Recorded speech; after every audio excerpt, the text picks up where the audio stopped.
Welcome to Thoughts Roundup. Glad to be with you again today. George Glass.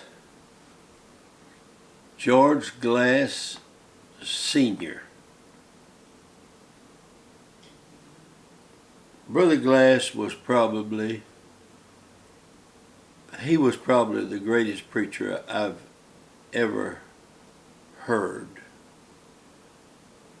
And people my age if you talk to them, and you ask them about preachers, they're going to mention V.A. Gidrose, which was a great orator. They're going to mention, of course, J.T. Pugh, and of course there was a Marvin Hicks era.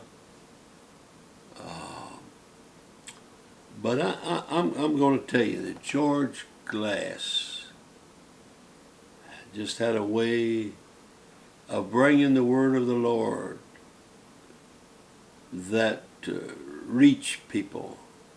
It touched people. And I love Brother Glass. His son and I, for many years, was very close. He was also a preacher. I preached his funeral. But Brother George Glass Sr., in one of his messages, he told about the time that when he was first starting and first pastoring, it got time to go to the general convention, and it was kind of customary in those days for church to take up an offering for their preacher. Very few just had the money in the treasury just to write them a check or give them cash. They was taking up an offering for Brother Glass, and there was a little lady, poorly dressed.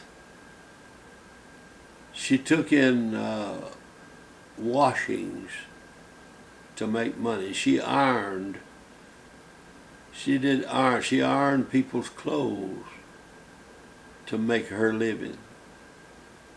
She came up to him and she told him she didn't have the money at the time they took up the offering, but she wanted to give to his going to the conference.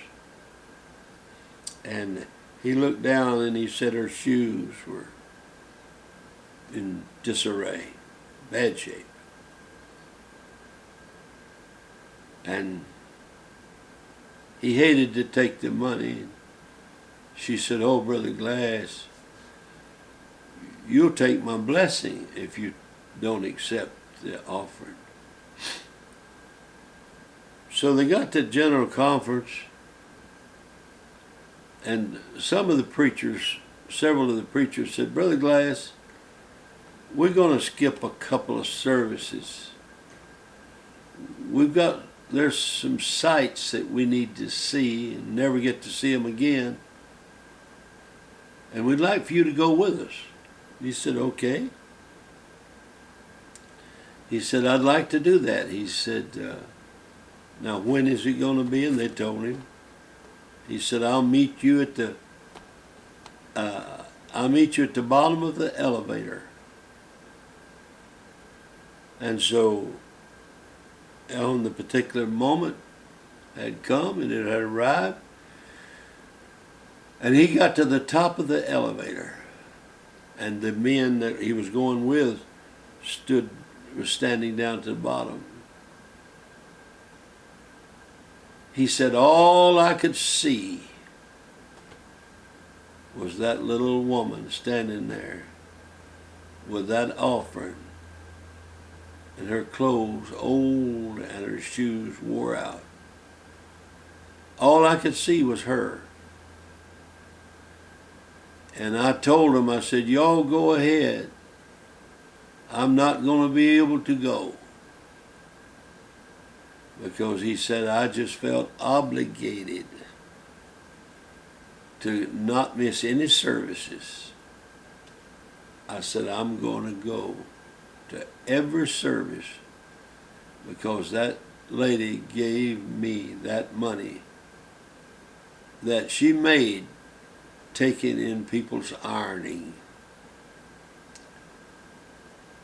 Well, other than the feeling that he had in his heart from the Lord, it would probably been all right to miss a service or two and took a little bit of a vacation. But what I'm saying is we need to all keep that kind of feeling, that realizing